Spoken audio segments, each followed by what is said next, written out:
Name me any other player in the NBA who at 6'6", 280 pounds can move like this. There goes Williamson down the middle, slashing his way to the hole! I'll leave it at 80. Z the distance.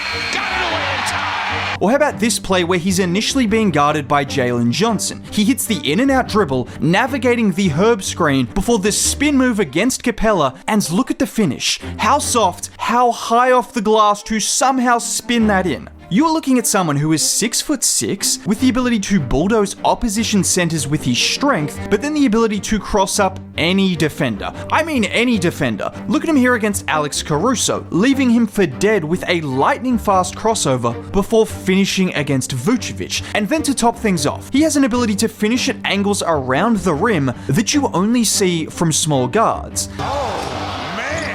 That right there is Zion Williamson, and no matter how many setbacks or how many times people want to discredit his talent, aside from Luka Doncic and Victor Wembanyama, there is no other young player in the league that you can definitively say is more talented or better than Zion Williamson. And the numbers are there to back this up as well, because since 2021, Zion has been one of the top scorers in the NBA. But it's not just about the volume. Look at the efficiency. Of those top scorers, the two players who have been more efficient are Kevin Durant and Nikola Jokic. And to go a step further, the other players with similarly elite efficiency are Joel Embiid, Stephen Curry, and Giannis Antetokounmpo. If you've spotted a common theme, yes, they're all MVPs. Zion hasn't even reached his prime yet, and he's in that kind of company as a scorer. And you don't have to go back very far to remember just how good he is, because the last time we saw him on an NBA court was in a must-win game against LeBron James,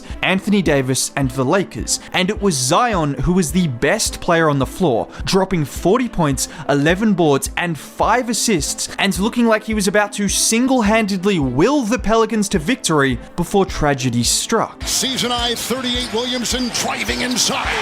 It's a season-high 40 for Zion Williamson. The game is tied. Timeout taken. And it looks like he's hurt. Well, he's headed to the locker room. We don't know the extent of the injury, but clearly not happy. But before Zion had another moment of terrible luck, he showed why he still has the potential to be an MVP level player in this league. Just watch him here early in the game, get the ball off the catch, spin off LeBron, and with one of the best defenders in the league waiting at the rim, AD bounces off Zion as he hangs and finishes. Or how about on this play, where this time Prince is guarding him? Obviously, that's not going to work, but look at him cannonball into the chest of Jackson Hayes, and whilst falling down, he has the ability to drop it in. And it didn't matter who the Lakers tried to defend him with. Even someone like Rui Hachimura, who in theory should be a pretty good matchup as a 6'8" athletic, strong defender, but like most players who are similar in size to Zion, they are nowhere near quick enough to keep up with him. Just look at Zion here blow straight past him like he's a turnstile before finishing at the rim. But the first half was nothing in comparison to how he was moving during the second half, almost single-handedly turning an 18-point deficit into a Pels lead. And again, it was his ability to attack one of the best defenders of this generation, one of the best shot blockers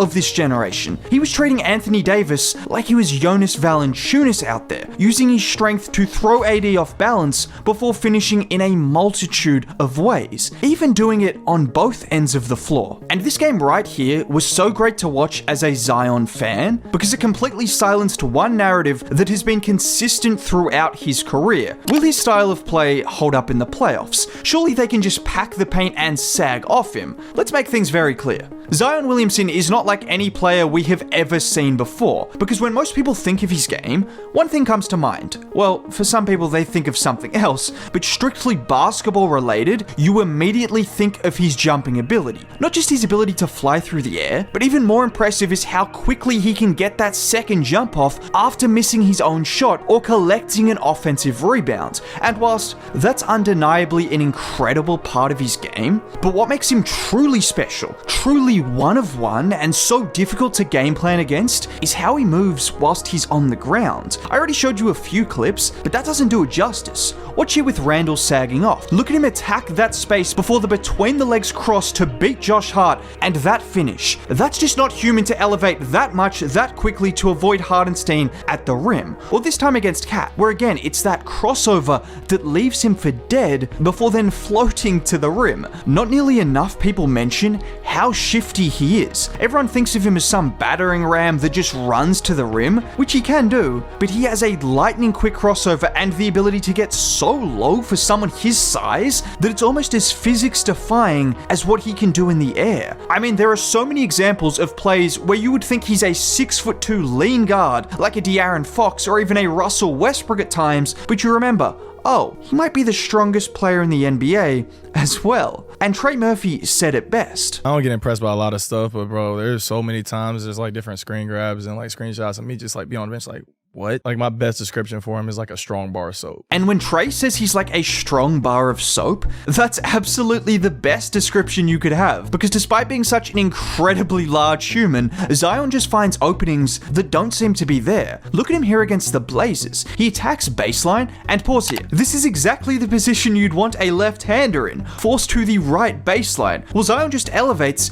and uses his width to keep Ayton away before having the finesse to finish. And this is what he does so well. He almost double bluffs the defense by making them believe they have him right where they want him, with him under the basket, but then he has that lightning quick jump and the ability to contort his body in midair to adjust for the layup. Look at another example here against the Heat where he does just that. Then there are plays he makes which I have never seen someone his size make. I know how great the likes of Giannis, LeBron, Charles Barkley have been at finishing, but it's genuinely like watching Kyrie Irving trapped in the body of a linebacker sometimes. How else do you describe a play like this where he goes around Karl Anthony Towns and then underneath Rudy Gobert to get the layup in off the top of the glass? Or this play against the Celtics where the commentators can't believe their eyes.